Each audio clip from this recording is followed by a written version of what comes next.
السلام علیکم۔ آج ہم ایک نئی کہانی کے ساتھ حاضر ہیں۔ چلیں دیکھتے ہیں اس کہانی میں کیا ہے اور کیا کیا ہوتا ہے۔ کبھی کبھار قلعے کی چمنیوں سے آگ کے شعلے نکلتے اور یہ شعلے کسی آگ کے بت کی تصویر بناتے اور یہ تصویریں فضا میں بلند ہوتی ہوئی سیاہ آسمان میں گم ہو جاتی۔ اب یہ جو جملہ ہے اسے ہم غور سے دیکھیں گے کہ ہے کیا، ٹھیک ہے۔ احمد عدنان طارق قصبے کے باہر ایک وسیع اور عریض میدان کے بیچوں بیچ سرمئی رنگ کا عظیم الشان قلعہ تھا۔ کسی کو قلعے کے اندر جانے کی جرأت نہیں ہوتی تھی۔ سب کو معلوم تھا کہ قلعہ آسیب زدہ ہے، اگرچہ سب جانتے تھے کہ قلعے کی دیواروں کے اندر کوئی نہیں رہتا۔ راتوں میں قلعوں کے بارے میں سنسان کمروں سے ایک کمزور سہمی ہوئی سی آواز سنائی دیتی۔ سب ڈر جاتے تھے۔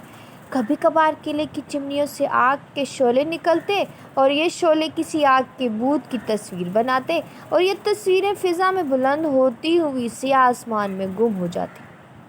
بہت سے دلیر مہم لوگوں نے اس بت پر قابو پانے کی بہت کوشش بھی کی، لیکن صبح کے اجالے میں قلعے کے سب سے بڑے کمرے میں مردہ حالت میں بیٹھے ملتے تھے۔ ان کی کرسی ہمیشہ آتش دان کے سامنے ہوتی، جس میں ہمیشہ آگ کے بجائے بجھی ہوئی راکھ ہوتی۔ سردیوں کے آغاز میں ایک دن قلعے کے قریبی قصبے میں ایک پھیری والا آیا جو بڑا ہنس مکھ تھا۔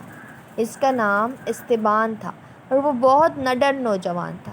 وہ قصبے کے بازار میں ایک جگہ رک کر اپنے برتن اور دوسری چیزیں بیچ رہا تھا کہ ایسے میں اس سے چیزیں خریدنے والی عورتوں نے قلعے کے متعلق کہانیوں کا ذکر کیا۔ انہوں نے استبان کو بتایا کہ ایسی ہی راتوں میں قلعے کی چمنیوں سے بھوت کی شکل والا دھواں اور آگ کے شعلے نکلتے ہیں۔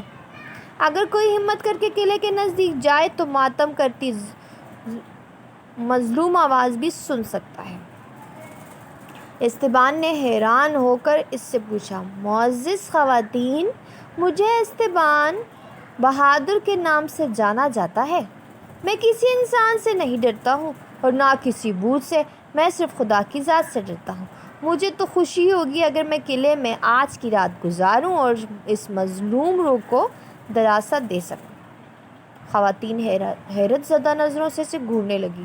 پھر انہوں نے استبان کو بتایا، کیا تم جانتے ہو کہ اگر کوئی قلعے سے چمٹے ہوئے بھوت کو بھگا دے تو قلعے کا مالک اسے انعام میں 1000 سونے کی اشرفیاں بھی دے گا؟ یہ بات سن کر خوشی سے استبان کی ہنسی نکل گئی۔ اس نے دل میں تہیہ کر لیا کہ اگر یہ بات سچی ہے تو وہ ہر صورت آج رات قلعے میں ہی گزارے گا۔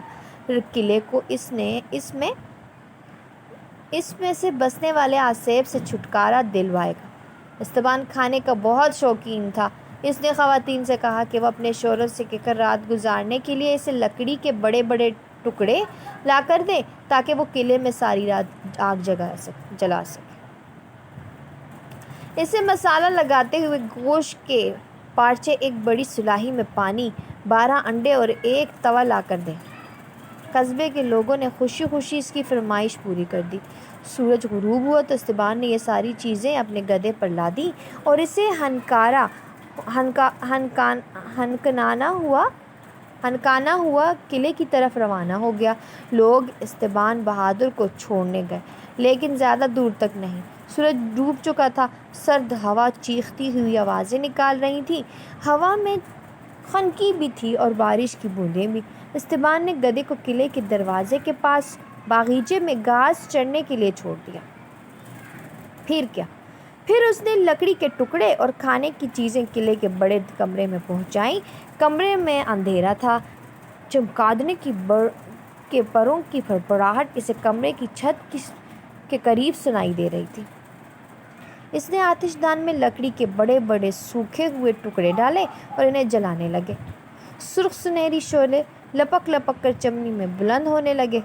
استبان بیٹھ گیا اور آگ کی تمازت محسوس کرنے لگا۔ اس نے خود کلامی کرتے ہوئے کہا، آگ سے سردی بھی بھاگ جاتی ہے اور خوف بھی نزدیک نہیں آتا۔ اس نے تو توا آگ پر رکھا اور احتیاط سے گوشت کے پارچے سینکنے لگا۔ بہت سوندھی خوشبو آنے لگی۔ پھر اس نے پانی ڈالنے کے لیے ابھی سراہی کو اٹھایا ہی تھا کہ چمنی سے وہی مری ہوئی آواز، کمزور آواز آئی، آہ میں مرا، آہ میں مر گیا۔ استبان نے جلدی پانی کا گھونٹ حلق سے نیچے اتارا اور پھر سراہی قریب ہی رکھ لی۔ وہ بولا، اے میرے دوست، تم نے میرا استقبال خوشی سے نہیں کیا، لیکن کم سے کم یہ میرے گدھے کی آواز سے بہت اچھی ہے، جیسے مجھے ہر وقت سننا پڑتا ہے۔ پھر بھی آخر یہ آواز انسانی ہے۔ یہ کہہ کر وہ گوشت کے پارچے توے پر پلٹنے لگا۔ دوبارہ آواز ہے، اوہ میں مرا، اوہ میں مر گیا۔ استبان نے پکے ہوئے گوشت کے ٹکڑے احتیاط سے رکابی میں رکھے۔ پھر اس نے انڈا توڑ کر توے پر ڈال دیا۔ انڈے کو تل ہی رہا تھا کہ آواز دوبارہ آئی۔ اب آواز میں کپکپاہٹ اور خوف کی جھلک تھی۔ کوئی بولا، نیچے مجھے سنبھالنا، میں گرنے والا ہوں۔ استبان بولا، ٹھیک ہے، لیکن میرے توے پر نہ گرنا۔ تبھی دھپ سے کوئی چیز گری۔ یہ انسانی ٹانگ تھی جو چمنی کے باہر قریب ہی پڑی ہوئی تھی۔ ٹانگ پاجامے میں ملفوف تھی۔ استبان نے ایک گوشت کا پارچہ انڈے کے ساتھ کھایا اور پانی کے 2-3 گھونٹ بھرے۔ خنک ہوا قلعے کے ارد گرد سیٹیاں بجاتی گزر رہی تھی اور تیز بارش پوری زور سے کھڑکیوں سے ٹکرا رہی تھی۔ تبھی وہی آواز، جس میں بہت جلدی تھی، آئی، نیچے دھیان رکھنا، میں گرنے والا ہوں۔ پھر ایک اور دھپ کی آواز کے ساتھ کوئی چیز چمنی سے نیچے گری۔ استبان نے قریب پڑی چیز کو دیکھا۔ وہ دوسری انسانی ٹانگ تھی، جیسی پہلی تھی۔ استبان آتش دان سے تھوڑا ہٹ کر لکڑی کے اور ٹکڑے لایا اور انہیں آگ میں جھونک دیا۔ پھر اس نے کچھ گوشت کے کتلے اور انڈا توے پر ڈالا۔ تبھی چلاتی ہوئی آواز گونجی، میں گرنے والا ہوں، مجھے سنبھالنا۔ استبان ہنستے ہوئے بولا، آ جاؤ بھائی، آ جاؤ، لیکن میرے انڈے کو بچانا۔ تب دھپ کی آواز آئی جو پہلی آوازوں سے کہیں زیادہ تھی۔ یہ انسانی جسم تھا جس نے نیلی قمیض اور بھوری جیکٹ پہنی ہوئی تھی۔ تب استبان تیسرا انڈا کھا رہا تھا اور گوشت کا ایک اور ٹکڑا۔ تب پھر 2 دفعہ آواز دوبارہ آئی اور دونوں دفعہ 2 انسانی بازو گرے۔ اب ایک طرف تو استبان مزید گوشت کے ٹکڑے سینک رہا تھا تو دوسری طرف سوچ رہا تھا کہ اب گرنے کے لیے سر ہی بچا ہے۔ مجھے بھی اشتیاق ہو رہا ہے کہ میں اس شخص کا چہرہ دیکھ سکوں۔ تبھی آواز آئی، دیکھو دیکھو، میں گر رہا ہوں۔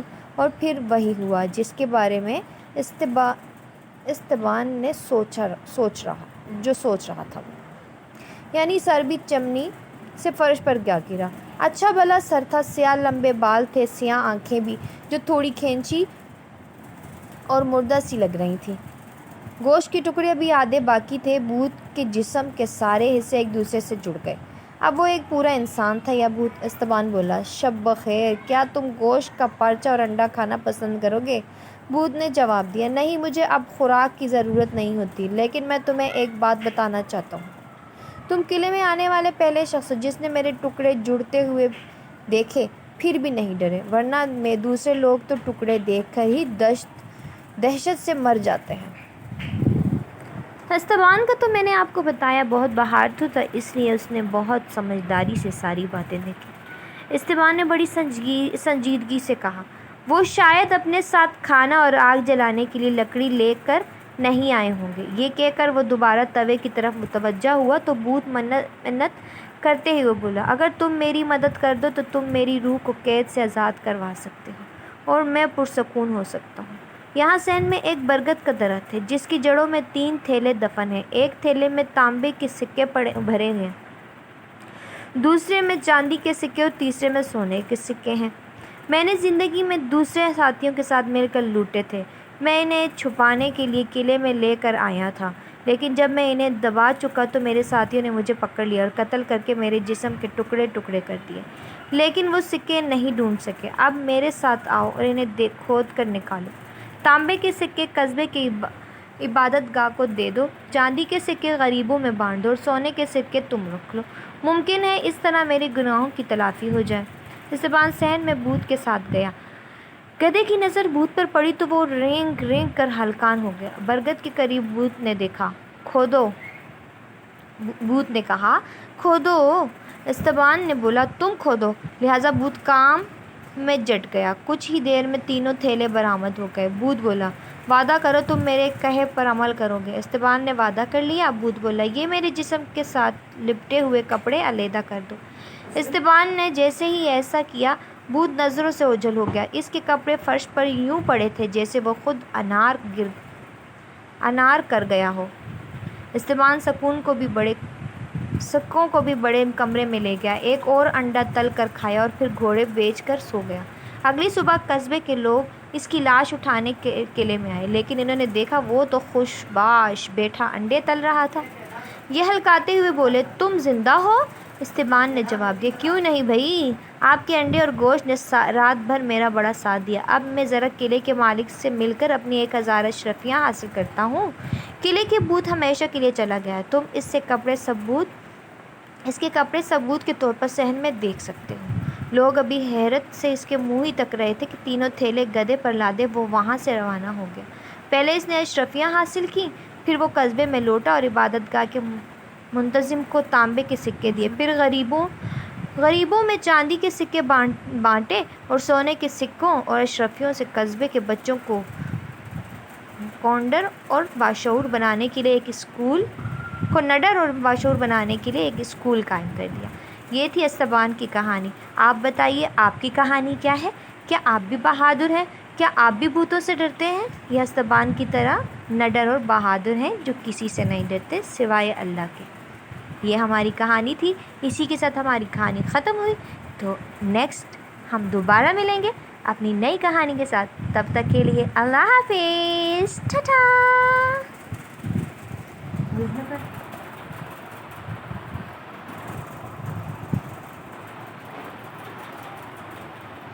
اور